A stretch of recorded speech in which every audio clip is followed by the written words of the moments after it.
Welcome viewers. In this video we are going to look part 2 of design of lifting plate using robot structural analysis.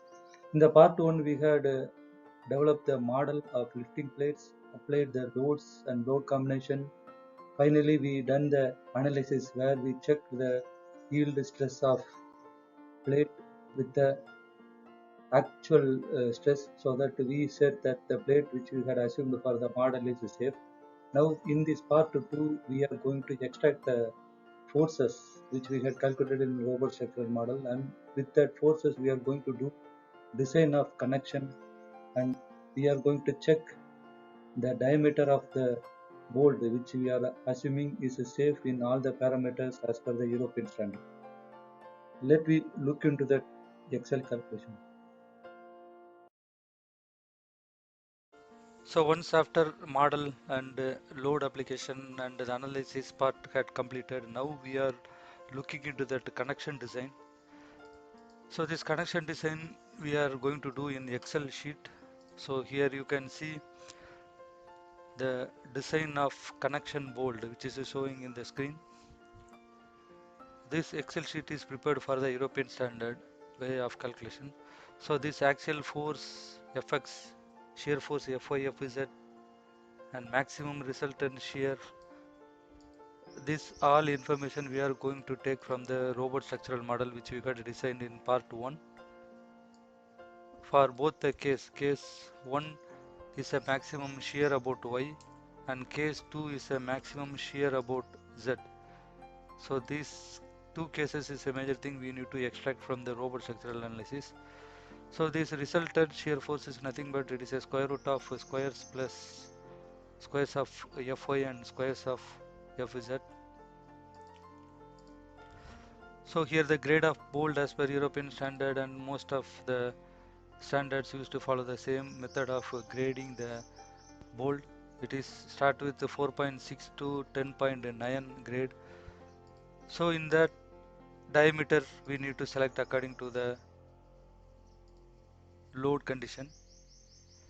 So here the gross area of bolt is nothing but pi d square by 4, and the stress area of bolt will vary according to the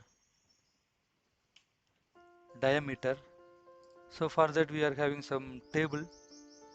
So this kind of information you can get with most of the steel manufacturer or the bolt manufacturer. So generally it will have some percentage of like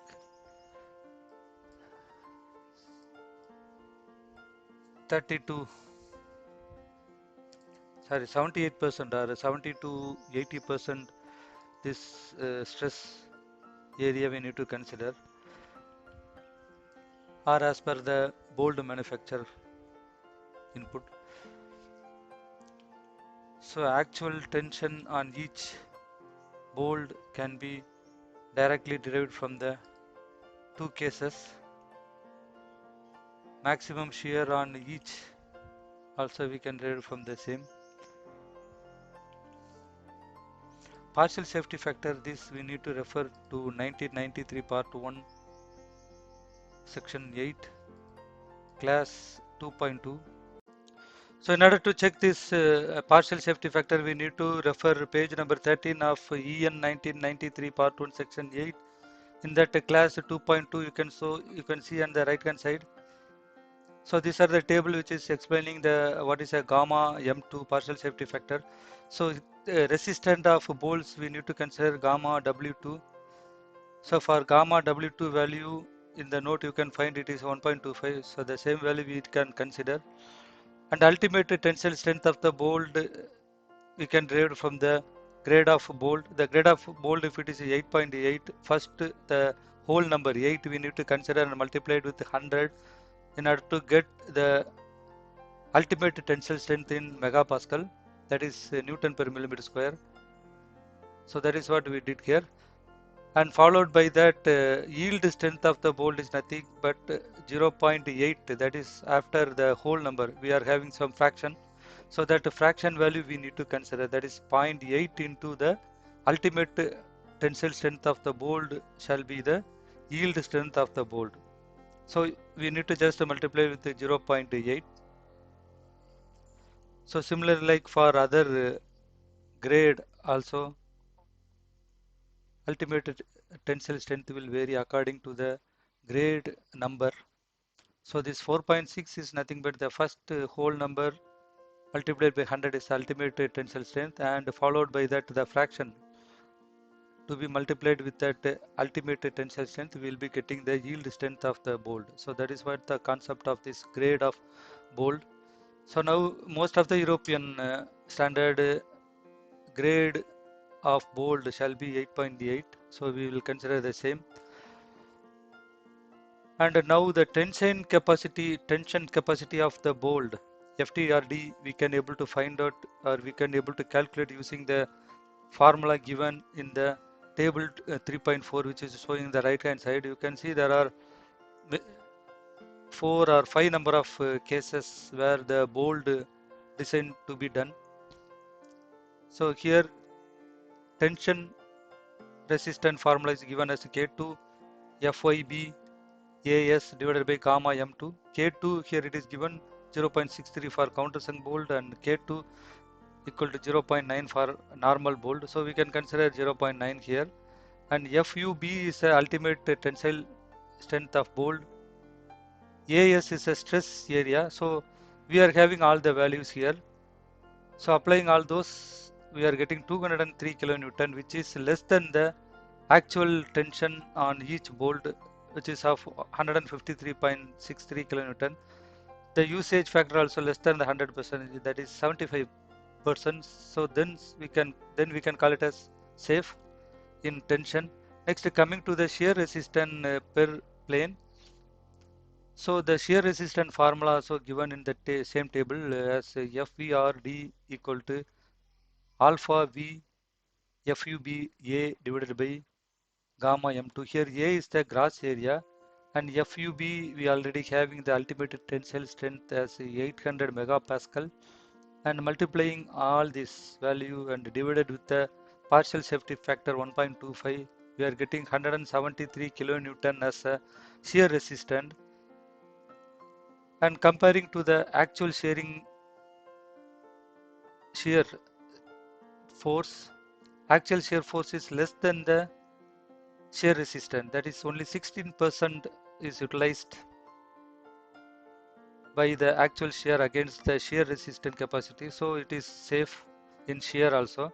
Next, coming to the bearing resistance. So bearing resistance, you can see in the right hand side the PDF file of European Standard EN 1993 part 1 section 8 table 3.4. In that you can see that FBRD, that is bearing resistance, equal to K1 alpha B FU dt divided by gamma M2.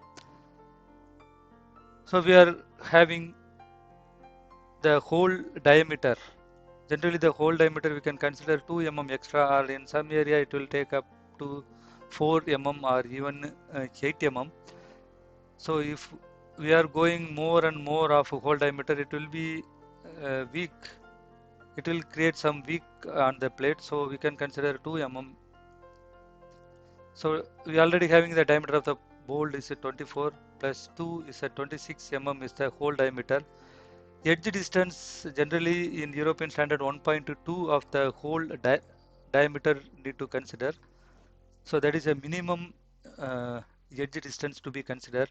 So if we calculate in our case, if it is 1.2 times the 26, then it is 31.2. But what we had provided is higher than that, which is a 50 mm.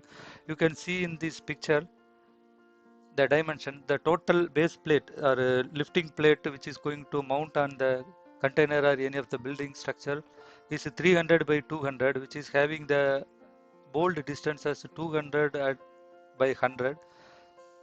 So deriving like 300 minus 200 whole divided by 2 also 50, and 200 minus 100 whole divided by 2 also is a 50. So both the side, that is in the direction of the load transfer and perpendicular to the direction of load transfer, we are considering the same 50 mm.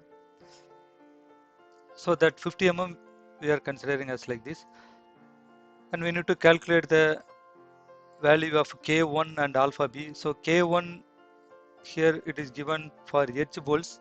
As we are having only the 4 bolts in the edge, there are no intermediate bolt. So we can consider this equation K1 equal to 2.8 divided by dO into E2 and 1.7 or 2.5.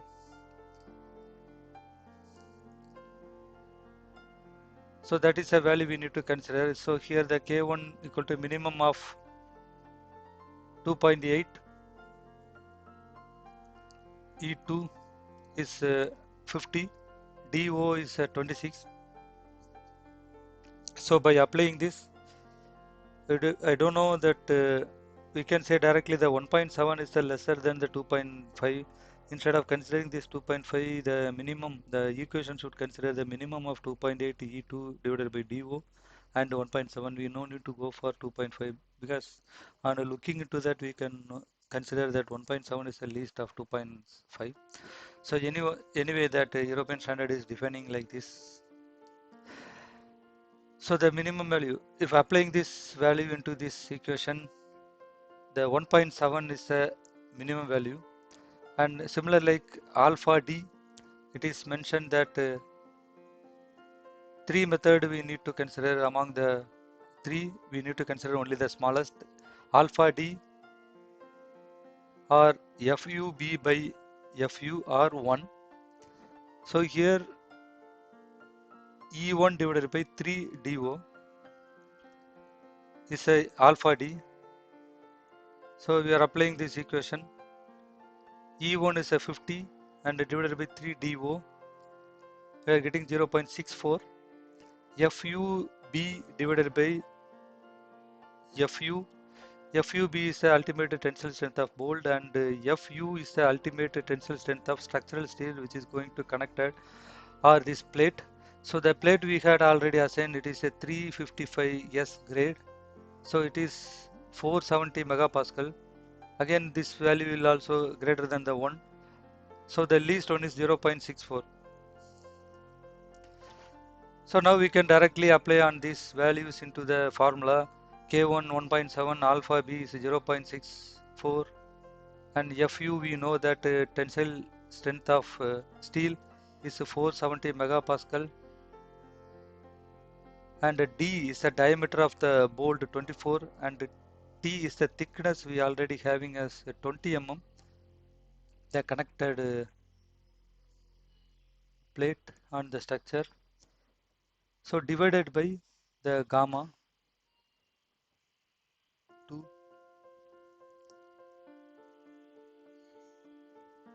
gamma M2.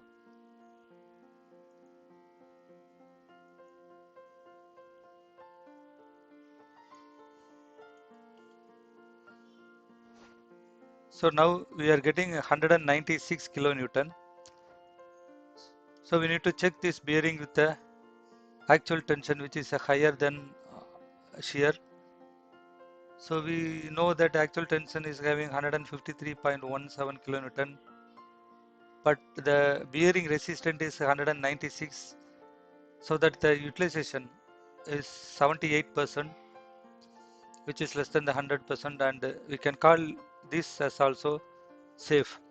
So the total connection design is safe in shear, tension and bearing. We can also check with the least diameter, but it is unsafe in tension. So likewise we can fix the diameter which is required. So this force, finally we need to check the robot structural model. So now we are going to check the forces with respect to the robot structural analysis model which we did in part 1. In the right hand side you can see the robot structural model. So in this you can see with respect to this axis definitions. So Z is a upward with respect to this all the connection, all the hinged point. So Y is moving in the axial direction of the bolt. So we are going to fix the bolt in this direction. So we need to consider the axial force as Y direction, whereas X and Z will be the shear force. So in this we are just modify little. So here the maximum shear about x and maximum shear about z we need to calculate. We need to extract from the robot structural analysis model. So axial force remain f of y. So f of y. So go to the result in the robot structural model. Click reactions. So here you can see the reactions view. So here double click in f of x, it will show 15.55. With respect to that 19.02 is a f of x value,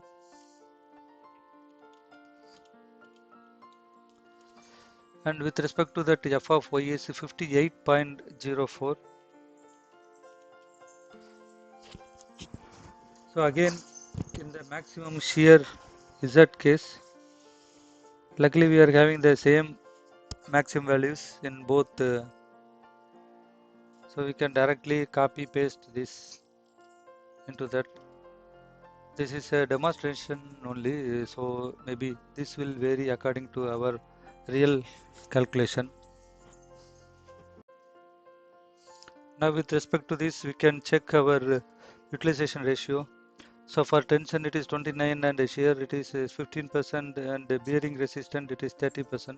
So it is very low, so we can reduce the bolt in order to thought of optimization. If it is 20 diameter, again it is 41, 21, 30% in all tension, shear and bearing. So again we can reduce this to 16. So 64, 33, 31% is the tension, shear and bearing.